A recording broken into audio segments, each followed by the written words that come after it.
Hi there, Psych2Go fans. A quick thank you from us to you before we start.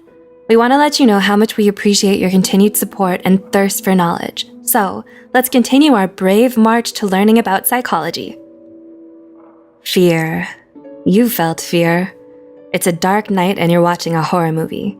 You scream or jump a little when a scary scene comes up. Or you're plunging down the big drop on a roller coaster and your palms are sweating while you yell from the thrill. We're not talking about that kind of fear. Sometimes, fears become excessive and irrational to the point where we can't function normally. The intense worry and avoidance caused by these fears can interrupt day-to-day living, causing panic when that fear is encountered. That's when the fear becomes a phobia. Phobias are classified into 3 types: social phobia, agoraphobia, and specific phobias. Specific phobias are further grouped into 5 major categories: environment, situational, animal, blood, injection, injury, and others. A 2017 study found that over 10% of adults in the United States alone struggle with phobias. This makes phobias the most common psychiatric illness among women and second most common among men. Curious if you have a particular phobia? Let's look at the 7 most common phobias. 1. Arachnophobia, the 8-legged nightmare. Currently, the most common phobia in the world is arachnophobia, which is the fear of spiders. This phobia affects 3.5 to 6.1% of the global population, meaning around 300 to 400 million people are affected each year. Women are twice as likely to have arachnophobia when compared to men. However, 55% of people may harbor some fear of spiders, just not a full phobia. Researchers Oman and Maneka believe that arachnophobia may be rooted in our evolution. Allegedly, our ancestors found their appearance frightening and viewed them as a threat of food and water contamination. 2. Ophidiophobia. Do you hear hissing? Because I hear hissing. Have you seen something out of the corner of your eye that's long and sinuous and froze in fear? Maybe you can't catch your breath and your heart hammers in your chest when a friend shows you their Snake of the World book. If so, you just might have Ophidiophobia, the fear of snakes. Ophidiophobia is the second most widespread kind of specific phobia, with around 1/3 of adult humans reporting to be suffering from it globally. Similar to its siblings, arachnophobia, the fear of snakes is believed to be rooted in the primitive drive to survive, as snakes are typically perceived as a vicious and dangerous creature. Additionally, personal experiences and cultural influences may also play a part, as studies have shown that in places where snakes are less common, more cases of ophidiophobia were reported. It's no wonder snakes often take a starring role in various movie scare scenes and fear-facing reality shows. 3. Acrophobia. Glass elevator? No thanks, I'll stay on the first floor. Affecting more than 6% of people globally, the fear of heights is another common phobia many of us have. This phobia's official name is acrophobia.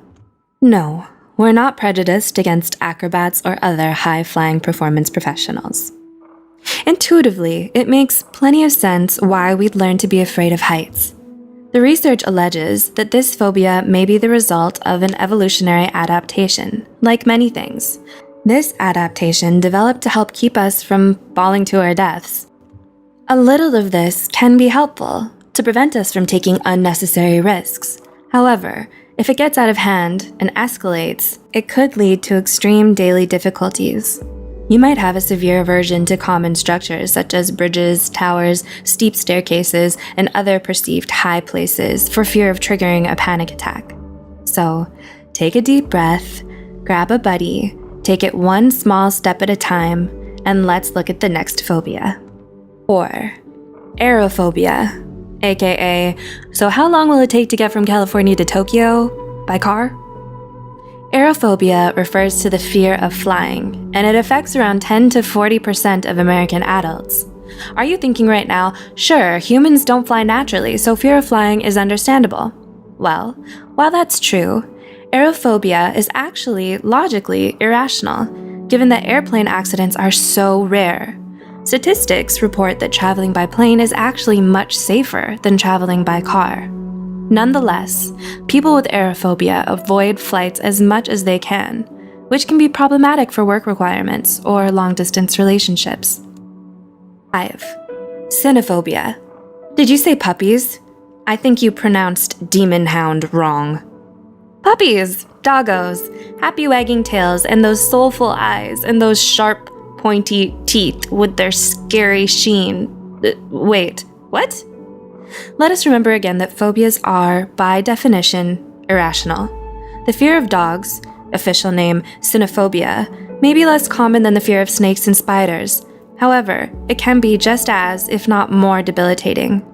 Just consider how many pets and stray dogs are present in any given neighborhood.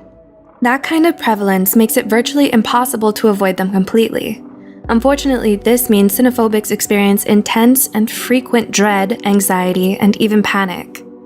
Cynophobia could be caused by a traumatic childhood experience, such as being chased or bitten by a dog, that was never addressed or otherwise fully resolved. Getting proper help and following professional therapy advice could not only make day-to-day life more livable, but allow you to revel in the wonderful world of dogs. 6. Trypanophobia. Would it be possible for me to take all my vaccinations in pill form? Next up, we have trypanophobia, the fear of injections. Ever seen the huge, strong sports guy break out into unprovoked tears when it was his turn to get vaccinated at school? Or seen the undisputed tough girl pass out when being asked to donate blood? Maybe they have trypanophobia. While it's normal to be afraid of injections as children, statistics report that the fear persists in approximately 20 to 30% of adults, escalating to become trypanophobia. Trypanophobics stringently avoid medical treatments, hospitals, and doctors. As you can imagine, this is incredibly risky to their health. How bad can it be, you ask?